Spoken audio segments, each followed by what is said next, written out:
के मंत्री आदरणीय श्री प्रहलाद सिंह पटेल जी उपस्थित हैं। आप 3 दिन के दौरे पे दार्जिलिंग और मिरिक, बहुत सिलीगुड़ी, बहुत सारे क्षेत्रों में आप हैं और आप आते रहेंगे। ये पहला विजिट है उनका। आज यानी कल सिलीगुड़ी आने से लेकर के अभी शाम तक बहुत सारे समाज के और चाय बागान के और ट्रेड यूनियन के लोगों से मुलाकात हुई है और वो सब बातें भी साहब आपके सामने रखेंगे और अंत में आपके मन में अगर कोई प्रश्न होंगे तो एक एक करके अपना प्रश्न मंत्री जी के सामने रख सकते हैं।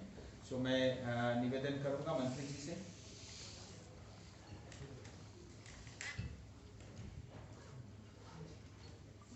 दार्जिलिंग के सभी electronic media, print media, photo journalist, सभी से मैं पहली बार बातचीत कर रहा हूँ। इसलिए मैं अपनी तरफ से, मेरी पार्टी भारतीय जनता पार्टी की तरफ से और सांसद जी की तरफ से आपका हृदय से अभिनंदन करता हूँ, स्वागत करता हूँ।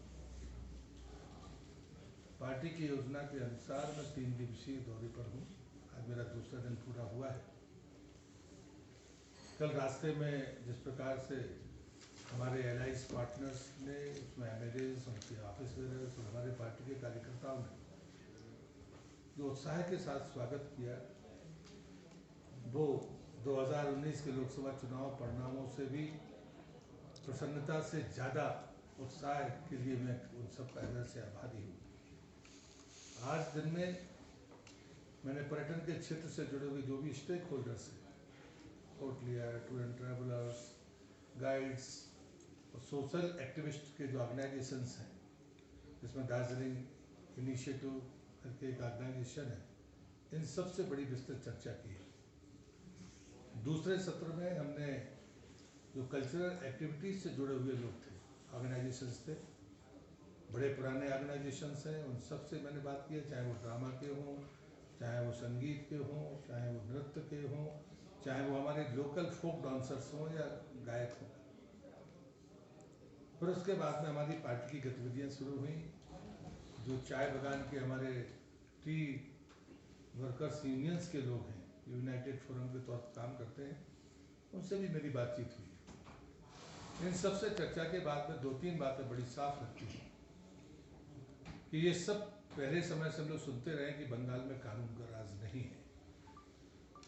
ये भी हम सुनते रहे कि उनको सामाजिक सरोकारों से बंगाल की सरकार को कोई लेना देना नहीं है। जब हम ये कहते हैं तो लोगों को लगता होगा कि शायद हम प्रतिपक्ष के नाते कहते हैं, लेकिन जब हम चाय बागान की बात करते हैं तो मैं 10 साल पहले सिलीगुड़ी आया था। उस समय असंगठित क्षेत्र के भारतीय जनता मजदूर महासंघ का राष्ट्रीय अध्यक्ष होता था। जो समस्याएं चाय बागान के लोगों की तब थी, वो आज भी जस की तस बरकरार है। उनका वेज, जिसको भी भारत सरकार ने मिनिमम वेज के कानून के तहत में पारित कर दिया है, शायद वो जल्दी उसमें न्याय हो जाएगा, लेकिन राज्य सरकार ने कुछ नहीं किया। दूसरा, चाय बागानों के भीतर सैकड़ों वर्षों से रहने वाले लोगों को जमीन का पट्टा नहीं है। ये राज्य सरकार का काम है, जो आज तक कभी हुआ नहीं। यहाँ टैक्स लगता है कुछ लोगों को, वो कलेक्टर वाही कर रहा है, अंग्रेजों के समय से उसमें कोई तब्दीली नहीं की। जब मैंने कल्चर क्षेत्र के लोगों से पूछा तो उन्होंने कहा कि यहाँ का जो ऑफिस है उसमें लोग रिटायर होते जा रहे हैं, पद खाली रहते हैं, उसको भरा नहीं जाता। जो रिटायर थे वो एक अच्छे आर्टिस्ट थे, वो भी यहाँ पर आए। यहाँ कोई अकादमी नहीं है, अकादमी के लिए ज़मीन नहीं है, किसी भी प्रकार के आर्टिस्ट की प्रैक्टिस के लिए उनके पास में सार्वजनिक स्थान नहीं है। इससे ज़्यादा और कुछ नहीं हो सकता। दार्जिलिंग प्रकृति की अनूठी देन है। यहाँ की कला, यहाँ की संस्कृति, यहाँ का नृत्य, यहाँ का संगीत नॉर्थ ईस्ट के किसी भी राज्य के मुकाबले, राज्य की जो क्षमता होती है वो यहाँ पर मुझे देखने को मिलती है। और इसलिए मुझे लगता है कि वास्तव में एक पर्यटन स्थल के नाते जो दार्जिलिंग को मिलना चाहिए था, वो राज्य सरकार की उदासीनता के कारण, उपेक्षा के कारण वो उनको नहीं मिल पाया। लेकिन जो सरकारों की गलत नीतियों के कारण या व्यक्तियों की गलतियों के कारण जो गैप्स पैदा हुए हैं, उनको भरने की ज़रूरत भारतीय जनता पार्टी मानती है। मैं मानता हूं कि कहीं ना कहीं इसमें राज्य सरकार गुनहगार है। वो सांसद निधि का काम नहीं करने देती है, हमने कहा कि भाई सांसद निधि से बन सकता है, तो पता चला कि सांसद निधि खर्च ही नहीं कर सकता बंगाल में सांसद, तो फिर विकास कैसे होगा, आम लोगों को हितों की चिंता कैसे होगी, ये बड़ी चुनौती है। और इसलिए मैं मानता हूँ कि बंगाल सरकार के खिलाफ और उनकी पार्टी के जो लोग जिस प्रकार से आक्रामकता की राजनीति करते हैं, हिंसा की राजनीति करते हैं, उसके प्रति जो भयानक रोष है, उस रोष को कहीं ना कहीं वो परिवर्तन जो आंखों के सामने दिखता है वो पूरा होगा, ऐसा मेरा विश्वास है। मुझे पूछे विजन डॉक्यूमेंट जारी करेगी विधानसभा चुनाव, लोकसभा के समय जो किया था उस पर सांसद जी बताएंगे कि उन्होंने जो कहा था उन्होंने किन किन चीज़ों को पूरा किया, जैसे मिनिमम बेस का मामला है, कुछ और चीज़ें जो पूरी हुई, 1.5 साल की वजह 150 साल से नहीं हुई, वो 1.5 साल में पूरी हुई। हमने ये तय किया है कि हमारा विधानसभा का भी घोषणा पत्र होगा, जो हमारा जोन है उसका भी घोषणा पत्र होगा और राज्य का घोषणा पत्र होगा। और भारतीय जनता पार्टी जो घोषणा पत्र में लिखती है वह संकल्प पत्र होता है, शपथ पत्र होता है, ऐसा देश जानता भी है और मानता भी है। यह है कि जिसको लेकर तो मैं शर्मिंदगी महसूस करता हूँ कि उन बेचारों के पास में रजिस्ट्रेशन नहीं है। वो कहते हैं इस बंगाल में किसी संस्था का रजिस्ट्रेशन कराना सबसे कठिन काम है, और जब तक उनका रजिस्ट्रेशन नहीं होगा तो उनको कोई बेचारों को ना तो ग्रांट मिल सकती है, न इवेंट के लिए पैसा मिल सकता है। आज ही मैंने उनको ये नहीं पता कि भारत सरकार से इवेंट का पैसा मिलता है, उन्हें ये नहीं पता कि गुरु और शिष्य परंपरा में उनको भारत सरकार पैसा देती है। ये चीज़ें जानकारी भी नहीं है। आज ही मैंने बुलवाई है सांसद जी, आज ही मैंने उनको कल तक का समय कहा था, आज शाम तक उनको कन्वे कर देंगे। आपको भी ज़रूरत हो तो वो SMS हम आपको भी पहुँचा देंगे। टूरिज्म के लिए सेंट्रल गवर्नमेंट ने दार्जिलिंग टूरिज्म के लिए क्या क्या क्या प्लान सोचे हैं? नहीं, मुझे लगता है कि अगर राज्य सरकार ज़मीन उपलब्ध कराए तो बहुत सारी चीज़ें यहाँ पर हो सकती हैं, क्योंकि जो ज़रूरतें हैं वो यही है कि हमको एक टैगोर कल्चर स्पेस जैसी कोई जगह चाहिए जहाँ पर लोग जाएं, अपनी एक्टिविटीज़ को कर सकें, क्योंकि यहाँ खुद का एक रिच कल्चर है, अपनी संस्कृति है, उनके लिए कोई स्थान होना चाहिए। अगर कोई पर्यटक आता है तो वो पर्यटक भी तो उन्हीं चीज़ों को देखने आता है, खाली वो जंगल पहाड़ और बर्फ देखने भर नहीं आता।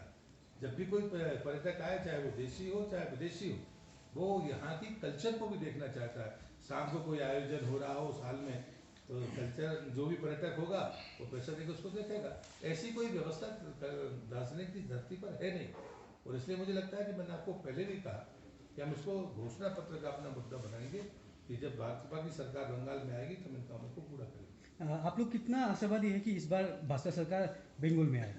अब की बार 200 पार अमित जी ने कह दिया है, वो आंकड़ा है। जब वो ऐलान करते हैं तो अभी तक तो हम उस पर सही साबित हुए हैं, इसलिए अभी तो हमारा लक्ष्य यही है, अब की बार 200 पार। नहीं, जैसे पीके ने बताया कि आप लोग भाजपा 60% टारगेट है, हम लोग का 100% टारगेट है, तो इसी बारे में क्या कहना है? पीके को मैं सलाह दूंगा आपके माध्यम से कि वो मणिपुर की पुस्तक जाके पढ़े।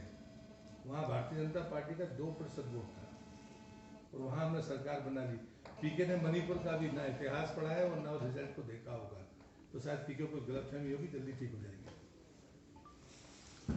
गोरखा सपना मेरा सपना, लेकिन वो अभी तक कुछ भी फुलफिल नहीं हुआ। जैसे आपने बताया अभी कि घोषणा पत्र या कसम खाने का प्रश्न होता है, तो उसी बारे में हमने 2 बातें उसमें कही थी कि हम गोरखा का स्थायी राजनीतिक समाधान खोजेंगे। मैं आपको कह रहा हूँ, हमारा घोषणा पत्र हमारा संकल्प पत्र है और वह होगा, और इससे गोरखा के मन में कोई दुविधा नहीं होनी चाहिए। और अभी एक बहुत छोटी बात सांसद जी ने मुझे कही थी, और जब तो मुझे नहीं पता था कि चुनाव अभी होगा, कि नेपाली जो हमारे राइटर्स हैं उनको स्कॉलरशिप भी मिलती है, जो रिसर्च स्कॉलर्स हैं, मैंने 3 दिन के भीतर करके दिया। इसलिए मुझे लगता है कि कोई वजह नहीं है हमारे घोषणा पत्र पर शंका करने की। कांग्रेस ने तो 20-25 साल घोषणा पत्र में लिखा और नहीं किया। हम अपने टर्म के बाहर कोई चीज़ जाने नहीं देते। 2014 से 19 के बीच में जो घोषणा की थी वो पूरी हुई, 2019 में जो घोषणा हुई है वो 2024 के पहले पूरी होगी, ये वचन है हमारा। दार्जिलिंग का आप जी विदिन स्टेट है, जब कभी आप इस पर डिबेट करोगे तो मैं जरूर शामिल होऊंगा, अभी बार बार आता रहूँगा। बंगाल राज्य के भीतर ही बंगाल की बात होती है, पर मुझे लगता है ये डिबेट ऐसे नहीं करनी चाहिए। जब अपने घोषणा पत्र में लिखेंगे तो अक्षर से लिखेंगे। तो ये आपका जो विजिट जिम्मेदारी पार्टी की दृष्टि से दी है। भारतीय जनता पार्टी में कार्यकर्ता व्यक्ति पहले होता है, पदाधिकारी, मंत्री, सांसद, विधायक बाद में होता है। तो हर व्यक्ति को जो जिम्मेदारी दी जाती है वो होगी। मैं संगठनात्मक कार्यों के लिए भी आपके बीच आता रहूँगा। और नेक्स्ट टाइम जब आएंगे आप पहाड़ के लिए कुछ खुशखबरी लेके आएंगे हम सोच सकते जो हैं। हमारे स्तर पर संभव होगा निश्चित रूप से करेंगे। बिफोर आपको शायद इलेक्शन खुशी होगी। बिफोर इलेक्शन ट्राइबल स्टेटस मिल सकता है पहाड़ी जनजाति को, जो 11 कम्युनिटीज जिसने अभी पहाड़ में जो माहौल बना हुआ जो उम्मीदें रखा है। होता है क्या, देख आगे आगे होता है क्या। नमस्कार, जय गोरखालैंड है ना।